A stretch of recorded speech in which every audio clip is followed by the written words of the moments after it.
దోసపిండి ఇంట్లో ఉంటే దోసలు వేసుకోవడమో లేకపోతే మినపట్లో పొంగనాలు ఏదో వేసుకోవాలి, కానీ దోసపిండితో పేర్లేంటి వెరైటీగా క్రేజీగా అనుకుంటున్నారా?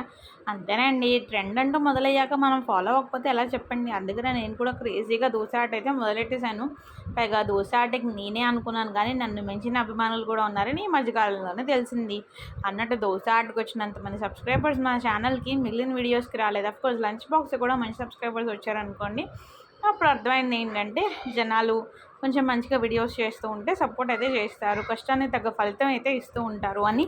సో మీరు కనుక ఇప్పటివరకు వీడియో చూస్తారనుకోండి, ఇప్పటికే ఒక లైక్ ఇచ్చేసి ఉంటారనుకుంటున్నాను. ఇప్పటికపోతే మర్చిపోకుండా ఒక లైక్ ఇచ్చేసేయండి. దోశ ఆట చేయాలంటే దోసపిండి కావాలి కదా, దోసపిండి కావాలంటే పప్పు కొనాలి కదా, రుబ్బాలి కదా, నానబెట్టాలి కదా ఈ లోపలనే. అందుకని నేను పడుతున్న కష్టాన్ని గుర్తించి ఒక లైక్ ఇచ్చేసి ఛానల్ సబ్స్క్రైబ్ చేసుకుంటారని అయితే ఆశిస్తున్నానండి.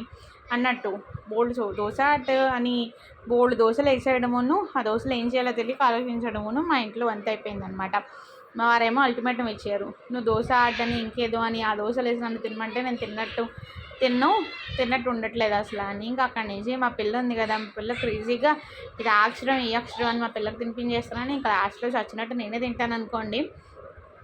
అయినా దోశలు ఎలా వేసినా దోశలే అవుతాయి కదా. క్రేజీగా చిన్న దోశలు, మినీ దోశలు, ఉత్తప్పాలు ఎలా వేసుకున్నా కానీ ఇంకా అందుకని నేను కూడా క్రేజీగా దోశలు తినేస్తున్నాను. ఇటు వచ్చి ఏంటంటే కొన్నిసార్లు క్రేజీ డిజైన్లు అసలు ఎలా తినాలో, ఏం తినాలో, ఎంత తినాలో కూడా అర్థం అవ్వట్లేదు. ఆ తలనొప్పి కూడా ఉందండోయ్. ఇంతకీ దోశ ఆటలో నేను మీ పేరు రాయాలనుకుంటే మాత్రం మీరు చేయాల్సింది అలా వీడియోకి ఒక లైక్ ఇచ్చేసండి, ఛానల్ సబ్స్క్రైబ్ చేసుకోండి. మీ పేరు అంటూ కమెంట్స్లో రాస్తారనుకోండి, నేను మీ పేరు కూడా దోశ ఆటలో రాసేస్తానండోయ్. చక్కగా వేరే వాళ్ళు మన పేరు రాస్తున్నప్పుడు చూసుకుంటే భలే ఉంటుంది కదా. మీరు ఈ దోశ వీడియో చూస్తున్నారు, ఛానల్ సబ్స్క్రైబ్ చేసుకుంటున్నారు, మీ పేరు కమెంట్స్లో రాస్తున్నారు. ఎప్పుడైనా చేద్దాం అనుకున్నాను కానీ డబ్బులు పిండి అయిపోయింది. సరే అయితే ఈ రోజుకైతే ఉంటానండి. మరి సబ్స్క్రైబ్ చేసుకోవడం మర్చిపోకండి.